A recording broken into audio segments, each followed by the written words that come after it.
Hi, ഞാൻ doctor Rajesh. ഏകാന്തതയും ഒറ്റപ്പെടലുമാണ് നമ്മുടെ ഇന്നത്തെ വീഡിയോയുടെ വിഷയം. വില്യം വേർഡ്സ്വർത്തിൻ്റെ ദ സോളിറ്ററി റീപ്പർ എന്ന കവിതയിൽ വയലിൽ വിളവ് കൊയ്യുന്ന ഒരു പെൺകുട്ടി പാടുന്ന അതിമനോഹരമായ ഒരു പാട്ടിനെ ചിത്രീകരിക്കുന്നു. അവളെ തെല്ലും അലോസരപ്പെടുത്താതെ പാട്ട് ആസ്വദിച്ച് കടന്നു പോകാനാണ് കവി ആഹ്വാനം ചെയ്യുന്നത്. ഏകാന്തതയുടെ മുക്ത സൗന്ദര്യം, അനുപമ ലാവണ്യം, അർത്ഥദളങ്ങൾ എന്നിവയെല്ലാം കവി ഇവിടെ വിവക്ഷിക്കുന്നുണ്ട്. എന്നാൽ ഏകാന്തതയെ പലർക്കും ഭയമാണ്. എപ്പോഴും ബന്ധുമിത്രാദികൾ, ഇഷ്ടപ്പെട്ടവർ എന്നിവരുടെ നടുവിൽ കഴിയുവാനാണ് പലർക്കും താല്പര്യം.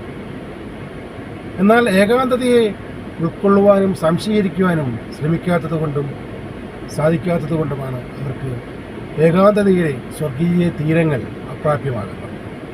ഏകാന്തത മനുഷ്യ മനസ്സിനെ വിമലീകരിക്കുന്നു, ജീവിതാസ്വാദനത്തിൻ്റെ ഉദാത്ത തലങ്ങളിലേക്ക് മനസ്സിനെയും ശരീരത്തിനെയും നയിക്കുന്നു. എന്നാൽ ഇതിൽ നിന്നും തികച്ചും വിഭിന്നമാണ് ഒറ്റപ്പെടൽ.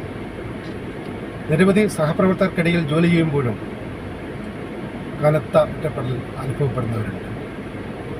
നിരവധി ബന്ധുമിത്രാദികൾക്കിടയിൽ കഴിയുമ്പോഴും കനത്ത ഒറ്റപ്പെടൽ അനുഭവിക്കുന്നവരുണ്ട്.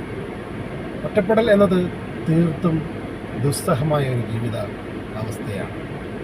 ഒറ്റപ്പെടലിനുള്ള സിദ്ധൌഷധമാണ് ഏകാന്തത.